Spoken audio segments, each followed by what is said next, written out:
Continuamos hoy, amigo oyente, nuestro estudio en la epístola del apóstol Santiago, y estamos todavía en el capítulo 1, y vamos a tratar de avanzar un poco más rápido de lo que lo hemos estado haciendo. En el versículo 19, entonces, de este capítulo 1, dice, Por esto, mis amados hermanos, todo hombre sea pronto para oír, tardo para hablar, tardo para airarse. Esta sección es algo muy importante, y debemos prestar atención a lo que se nos dice aquí.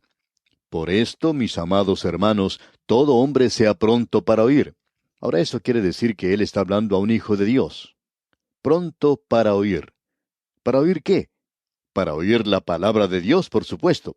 Debemos ser prontos para oír. Hemos sido concebidos por la palabra de Dios, pero aún no hemos concluido nuestra vida.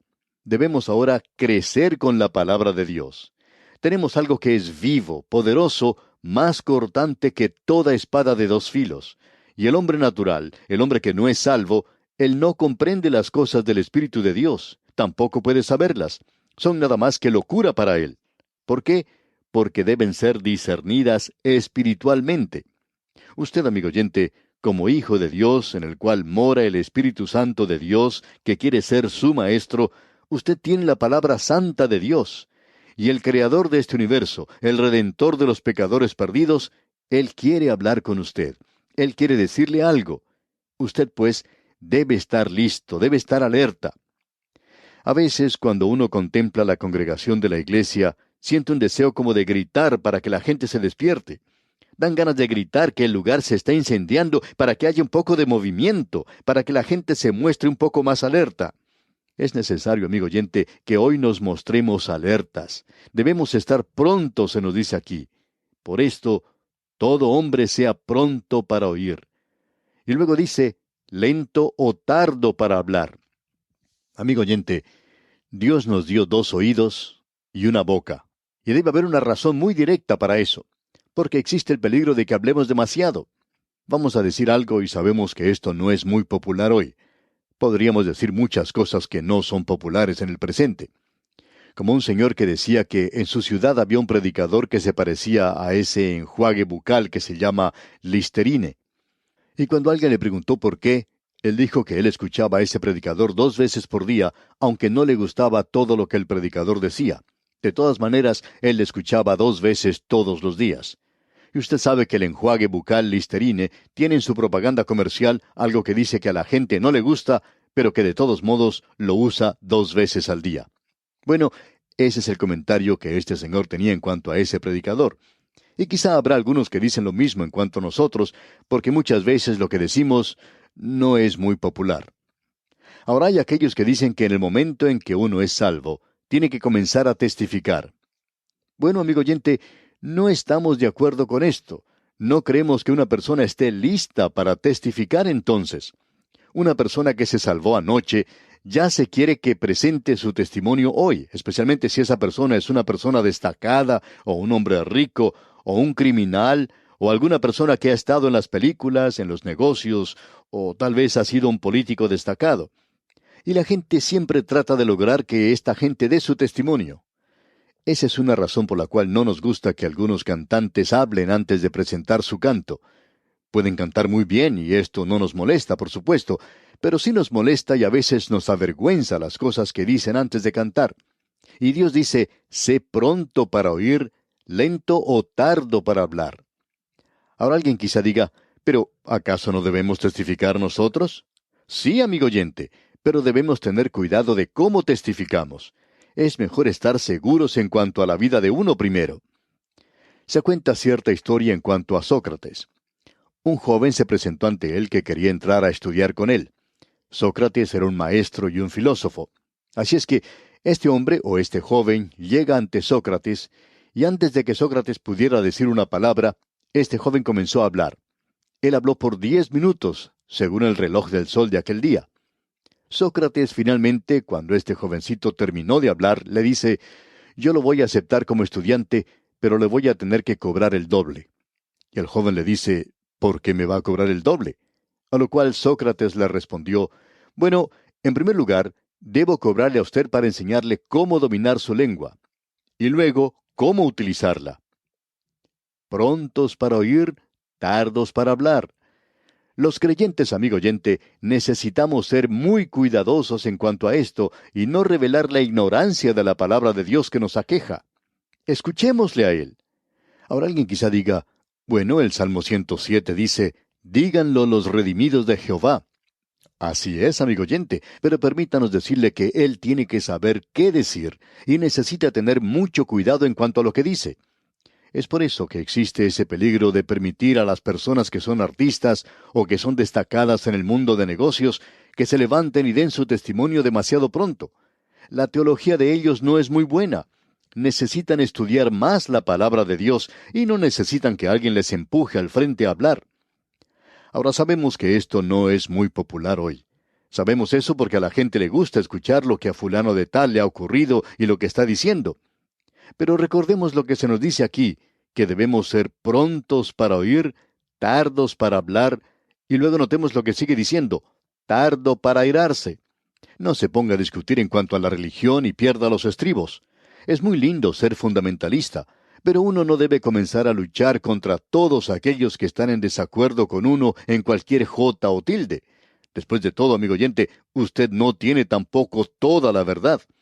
La Escritura nos dice que debemos ser tardos para airarnos. No se enoje. Se cuenta que Jonathan Edwards, el tercer presidente de la Universidad de Princeton en los Estados Unidos, y probablemente uno de los grandes pensadores de América, y también uno de los grandes predicadores, tenía una hija con un temperamento incontrolable. Cierto día, un joven de la universidad que había estado visitándola, a esta señorita, se enamoró de ella, y se presentó entonces ante el señor Jonathan Edwards, como se acostumbraba en aquellos días, algo que dicho sea de paso ya no se usa tanto ahora, y le pidió su mano. Y Jonathan Edwards le dijo, «Tú no puedes casarte con ella». El joven respondió, «Pero yo estoy enamorado de ella». Jonathan Edwards le volvió a decir, «Tú no te puedes casar con ella». Y el joven volvió a decirle, «Pero ella me ama a mí». Y otra vez el señor Edwards le dijo, «Tú no te puedes casar con ella».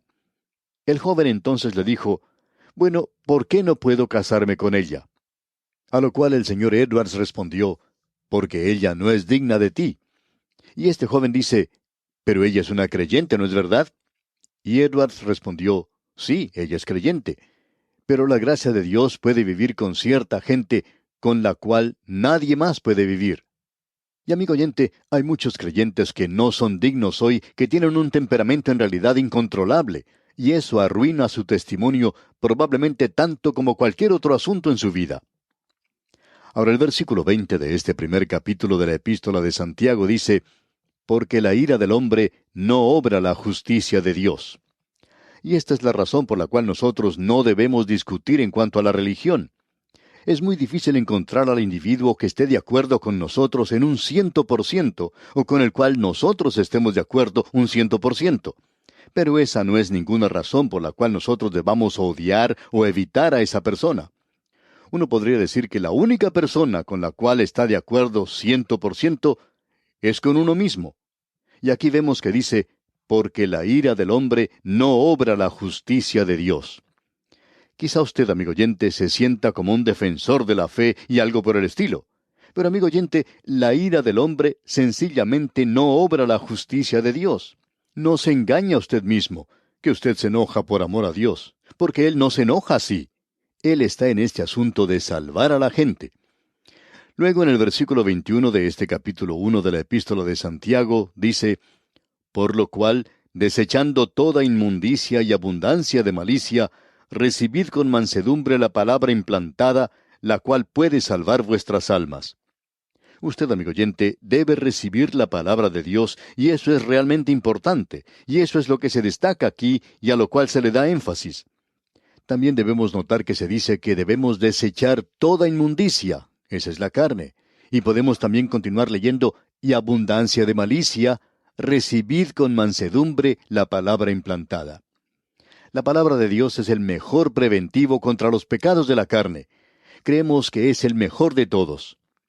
Cierto predicador dijo en una ocasión, «El pecado le apartará a usted de la Biblia, y la Biblia le apartará a usted del pecado». Y por cierto que él tenía mucha razón en cuanto a esto. Es capaz de salvar las almas. Ahora él está hablando a aquellos que han sido salvos. Él está hablándole a ellos. Usted recibe la palabra implantada. Ha sido plantada en su corazón. Ya ha traído la salvación a su corazón, pero usted tiene una vida que vivir como creyente y esta es la salvación de la cual nos está hablando. Yo he sido salvo. Yo estoy siendo salvo y seré salvo. La salvación tiene 3 tiempos, como ya hemos dicho en otras ocasiones. Y más adelante vamos a entrar en esto en otra epístola. Ahora, continuando aquí con el versículo 22, leemos, pero sed hacedores de la palabra y no tan solamente oidores, engañándoos a vosotros mismos. Hay muchas personas, amigo oyente, que lo único que recuerdan de esta epístola de Santiago es este versículo. Este es un versículo muy familiar, muy conocido para ellos. Usted y yo, amigo oyente, vivimos en un tiempo cuando tenemos muchas traducciones de la Biblia y se están multiplicando cada día. Descubrimos que muchas de estas traducciones dejan mucho que desear, aun cuando las traducciones antiguas necesitan ser mejoradas en algunas partes. Pero hoy nosotros necesitamos una nueva traducción. Ahora, quizá esto le parezca algo extraño a usted cuando nosotros decimos esto, pero esa debe ser una traducción que sea diferente a muchas de las traducciones nuevas que están saliendo, y tiene que ser superior a los esfuerzos más modernos. Y amigo oyente, ¿quiere saber algo que quizá le sorprenda a usted? ¿Sabía usted que cualquier creyente que nos esté escuchando hoy puede hacer la nueva traducción? Usted puede hacer una nueva traducción de la Biblia. Ahora alguien nos puede decir, usted no me conoce a mí. Yo no soy capaz de hacerlo. Yo no conozco muy bien el lenguaje original y no sé de qué manera uno debe tratar un manuscrito. A pesar de sus limitaciones, amigo oyente, quizá usted tenga muchas limitaciones, pero aún es posible hacer la mejor traducción de las Escrituras que se haya hecho hasta el presente. ¿Y sabe usted cuál es el nombre de esta traducción? Se conoce como la traducción de los hacedores. Pero sed hacedores de la palabra. Esa es una buena traducción, una traducción de los hacedores. Llegamos ahora al verdadero pragmatismo de Santiago. El apóstol Pablo expresó el mismo pensamiento en una forma un poquito diferente, con frases diferentes, cuando dijo allá en su segunda epístola a los Corintios, capítulo 3, versículos 2 y 3, Nuestras cartas sois vosotros, escritas en nuestros corazones, conocidas y leídas por todos los hombres, siendo manifiesto que sois carta de Cristo expedida por nosotros, escrita no con tinta, sino con el Espíritu del Dios vivo, no en tablas de piedra, sino en tablas de carne del corazón. El mundo no está leyendo hoy la Biblia, amigo oyente, pero están leyéndolo a usted y a mí. Esa es la mejor traducción, amigo oyente. Y hay un poemita que pregunta, ¿qué es el Evangelio según usted? En el versículo 22 de este primer capítulo de la Epístola de Santiago, encontramos las demandas de la palabra. Luego, en los versículos 23 y 24, el peligro de la palabra. Y luego, en el versículo 25, el diseño de la palabra. En otras palabras, aquí tenemos aquello que es sustancia, aquello que realmente nos alcanza en el lugar mismo donde vivimos. Aquí tenemos los imperativos o demandas de la palabra. Leamos una vez más este versículo 22. Pero sed hacedores de la palabra, y no tan solamente oidores, engañándoos a vosotros mismos. Aquí tenemos un elemento en cuanto a la palabra de Dios que en realidad lo hace diferente de cualquier otro libro. De paso, digamos que hay muchas diferencias, pero aquí tenemos una que nosotros no hemos mencionado anteriormente. Hay muchos libros hoy que usted puede leer para recibir información, para ganar conocimiento, para estimularlo intelectualmente, que le sirven de inspiración espiritual, que le divierten a usted. Pero la palabra de Dios es diferente. Esa es probablemente la razón por la cual no es tan popular. Demanda acción. Pero sed hacedores de la palabra, y no tan solamente oidores. Requiere atención, amigo oyente. El Señor Jesucristo dijo allá en el Evangelio según San Juan capítulo 7, versículos 16 y 17, Mi doctrina no es mía, sino de aquel que me envió.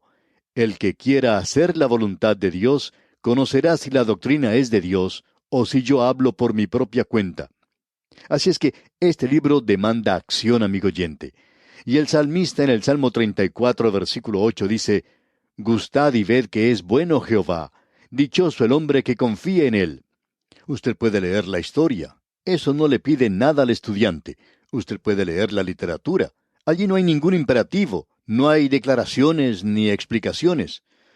Usted puede decir que tiene una lección, pero eso probablemente ni siquiera estaba en el pensamiento del autor. Usted puede leer en la ciencia muchas cosas, pero eso no hace ninguna demanda de usted, amigo oyente. Usted puede leer un libro de cocina y le presenta a usted una receta, pero no se hace allí una demanda para que usted cocine esto o aquello. En cambio, la palabra de Dios es un mandamiento, es una trompeta, es un llamado a la acción.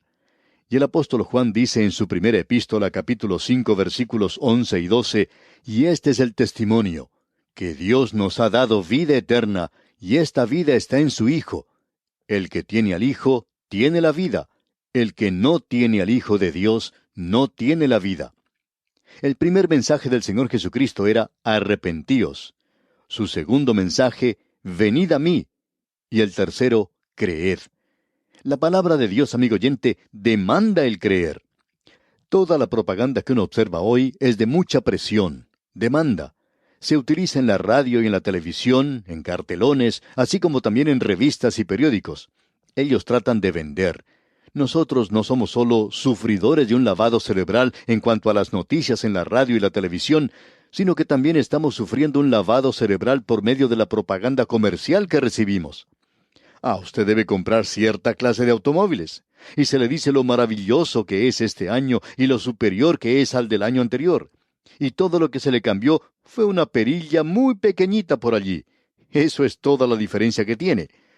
Y se le dice a usted que si no usa esta clase de desodorante, entonces usted puede hasta perder su trabajo. Pero la palabra de Dios, amigo oyente, dice, usted va a morir en sus pecados si usted no se vuelve a Él. Y amigo oyente, esto también tiene mucha presión. Dios dice, ahora es el tiempo aceptable. He aquí ahora el día de salvación. Creemos que uno de los fracasos más grandes de la Iglesia de los años recientes se encuentra precisamente en esta área. Después de la Segunda Guerra Mundial, el mundo occidental salió de los refugios contra las bombas y se dirigió a la Iglesia, por temor a las bombas, no por el temor de Dios. El número de los que se hicieron miembros de la Iglesia y la asistencia a la Iglesia se elevaron a nuevas alturas. Y el que era pastor en esa época podía ver una iglesia llena. Eso era algo maravilloso, glorioso. Pero al mismo tiempo aumentó la inmoralidad y la desobediencia a las leyes un 100%. La embriaguez, el divorcio, la delincuencia juvenil, todo eso aumentó. Y hubo un derrumbe total de la separación. ¿Qué es lo que sucedió? Amigo oyente, estábamos presentando la palabra de Dios en una voz pasiva, en un modo subjuntivo, y aquí es presentada en modo imperativo.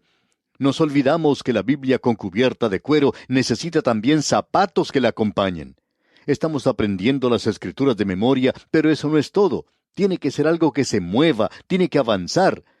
Y aquí dice, pero sed hacedores de la palabra y no tan solamente oidores. ¿Por qué? Porque usted se va a engañar a sí mismo si no lo pone en acción. Amigo oyente, el imperativo que tenemos aquí es en realidad para el Hijo de Dios que ha nacido de nuevo. Dios no le pide nada a la persona que no ha sido salva, solamente una cosa. Y eso en realidad no es el hacer algo. La gente se aproximó a él y le dijo, ¿qué debemos hacer para heredar la vida eterna? Y él dijo, ¿hacer?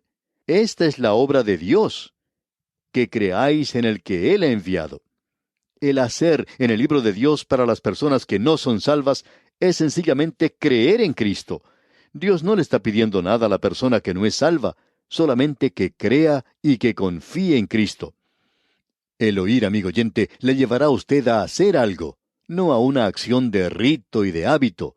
No es algo triste y monótono, no es algo de rutina, sino que la intención de la palabra de Dios es producir una acción creativa.